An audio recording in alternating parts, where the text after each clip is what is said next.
সবাই আজকাল আমাকে একজন সেলফ প্রোক্লেম সেলিব্রিটি বলছে। এমনই এক কথা একজন লিখেছেন, এত বড় করে পোস্ট করে আমার নামে প্রচুর প্রচুর কথা লিখেছেন। কালকে আমার গাড়ির সাথে একটি গাড়ির ধাক্কা লাগে, আর যে গাড়িটার ধাক্কা লাগে সেটা হচ্ছে এই যে লার্নারের গাড়ি। নিজের গাড়ির নাম্বার কিন্তু ঢাকা, কিন্তু আমার গাড়ির নাম্বার প্লেটটা ভিজিবল, কারণ মানুষের বেসিক সিভিক সেন্সটুকু নেই।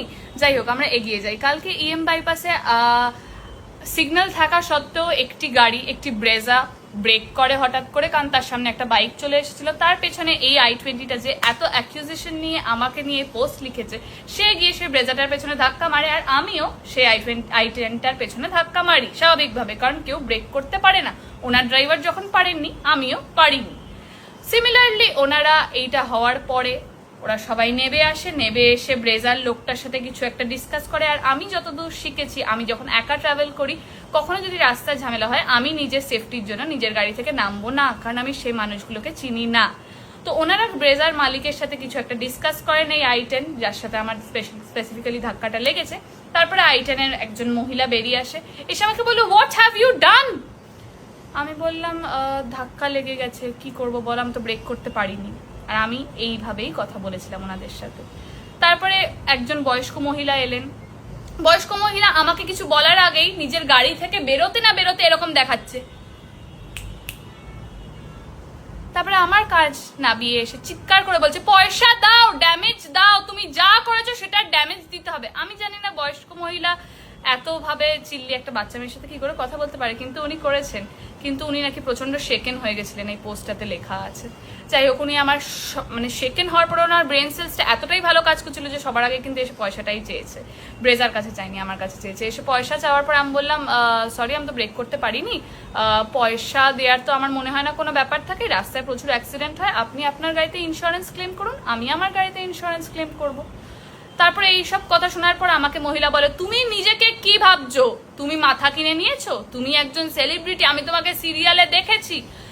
By the way, self proclaim celebrity না, আপনার মাও কিন্তু আমাকে সেলিব্রিটি বলে গেছেন।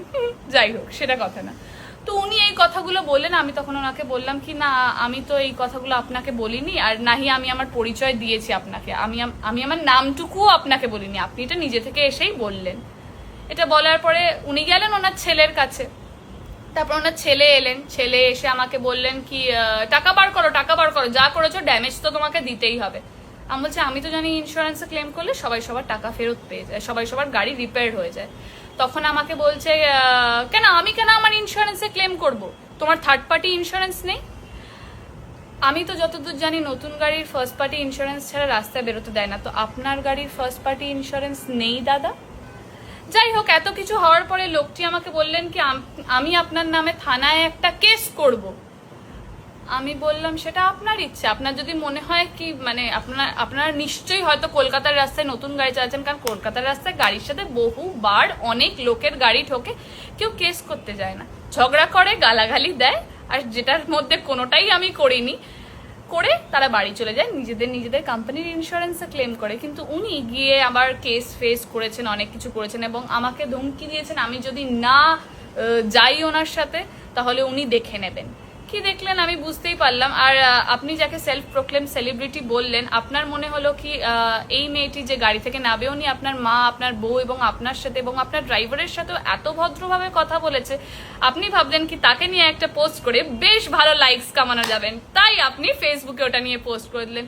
By the way, best of luck, আমার নাম কিনে আপনি নিশ্চয়ই প্রচুর প্রচুর প্রচুর লাইকস পাবেন, আর এই ভিডিওটা থেকে আমিও টাকা পাবো। আশা করি আপনি যেই টাকাটা পাবেন ওই ভিডিওটা থেকে, সেই টাকাটা দিয়ে আপনার গাড়ি সেরে যাবে। হ্যাঁ, তো এবারে এই পুরো গল্পটা আপনারাও শুনলেন, এই পুরো গল্পটা আমিও শুনেছি, কিন্তু আমার একটা জিনিস মনে হচ্ছে যে আজকাল মানুষ এই ধরনের ঝামেলা করার পরে যে তার মনে হয়েছে যে she is cold, she didn't response.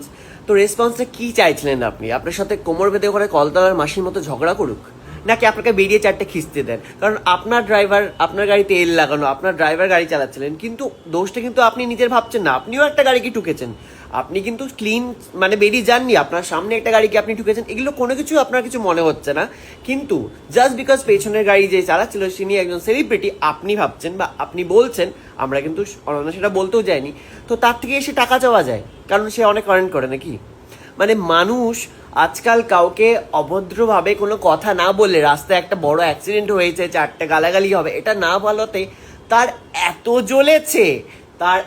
জ্বলেছে যে তার মনে হয়েছে যে এই মেয়েটা কি করে এইভাবে চলে গেল। তার সেটা মনে হয়েছে কোল্ড বিহেভিয়ার, কি কি কি আরো সব বলেছে, কি যেন সভ্যতা জানে না, কোনো কি অনেক কিছু বলেছে। তো এনিওয়ে আমি কোন অসভ্যতার কাজ হ্যাঁ, করলাম? কারণ আমি গাড়ি থেকে অবশ্যই নামিনি, কারণ আমি চাইনি গাড়ি থেকে নেবে, ওখানে একটা ঝামেলা করতে, 5টা লোকে দেখবে অনন্যা এখানে দাঁড়িয়ে এইটাই তো খিস্তি ওনার মারছে, কাছে এই সভ্যতা, করছে। ওনার কাছে এটাই সভ্যতা যে Actually, উনি আমাকে ছোট করতে চেয়েছিলেন। আমি যদি রাস্তায় নেবে আমি অনন্যা যদি 5-6টা খিস্তি মারতো তাহলে ওনার ভালো লাগতো, কি লোকে ভিডিও করছে, ওয়াও অনন্যা খিস্তি মারছে। আর দ্বিতীয়ত চাইলে তো এই যে অ্যাক্সিডেন্টটা হয়েছে অ্যাজ এন ইনফ্লুয়েন্সার আপনার কথা মতো, এটা তো অলরেডি লাইভ হয়ে যাওয়ার কথা ছিল হ্যাঁ, আমিও ফেসবুকে, vlog করতে পারতাম ব্লগ ভাই করে ওনাদেরকে আপনার থেকে নিয়ে। এইটা দিয়ে তো প্রচুর টাকা কামিয়ে ফেলতে পারতো। কিন্তু ভদ্রতা কাকে বলে শুনুন, উনি কিন্তু কোনো পোস্ট করেননি, উনার আর রিচ নাহি আপনার আমি থেকে অনেক আপনার বেশি। প্রাইভেসি লিক করেছি, নাহি আমি আপনার গাড়ির নাম্বার লিক করেছি। কিন্তু কি করলেন আপনি, উল্টে গিয়ে নিজে নাম কামানোর জন্য 2টো পোস্ট করলেন। তো আপনার কি মনে হয় যে আপনার এই পোস্টটাতে আপনি অনেক এগিয়ে যাবেন? টাকা কামাবেন না বা ভিউজ পাবেন না, টাকা তো উনি আদৌ কামাতে পারবেন না, সেটা দূরের বিষয়। দুটো পোস্টে কি মানে সহমর্মিতা চাইছেন, মানুষের সিম্প্যাথি চাইছেন? আপনি খুব ভদ্র, আপনি কিছু করেননি। যেখানে একটা মানুষের গাড়িও, ওর গাড়িও ড্যামেজ হয়েছে, কিন্তু ও তো আপনাকে 4টে গালি দিতে পারতো, কিন্তু না দিয়ে বেরিয়ে এসেছে, সেটা আপনার কাছে অসভ্যতা মনে হয়েছে। তাহলে আমার মনে হয় এই ভিডিওটা আমাদেরকে বানাতেই হলো এই কারণে, কারণ আপনার মতো মানুষদেরকে রাস্তায় দাঁড়িয়ে 4টে গালি দেওয়াই উচিত। তাহলে আপনাদের মনে হবে যে সে সভ্য ব্যবহার করেছে। সো এই পরের বার থেকে রাস্তায় যখন কাউকে টোকা মারবেন, কেউ যদি কাউকে ভদ্রভাবে, আপনাকে অন্তত ভদ্রভাবে কিছু না বলে বেরিয়ে যায়, তাহলে কিন্তু ভাববেন না সে কোল্ড, সে আপনার সাথে সভ্যতা করেছে, যেটা আপনি জানেন না। আর বাই দ্য ওয়ে একটা আপনি রং শব্দ ইউজ করেছেন। আমি ইনফ্লুয়েন্সার নই, আমি একজন অভিনেত্রী who has influence on people.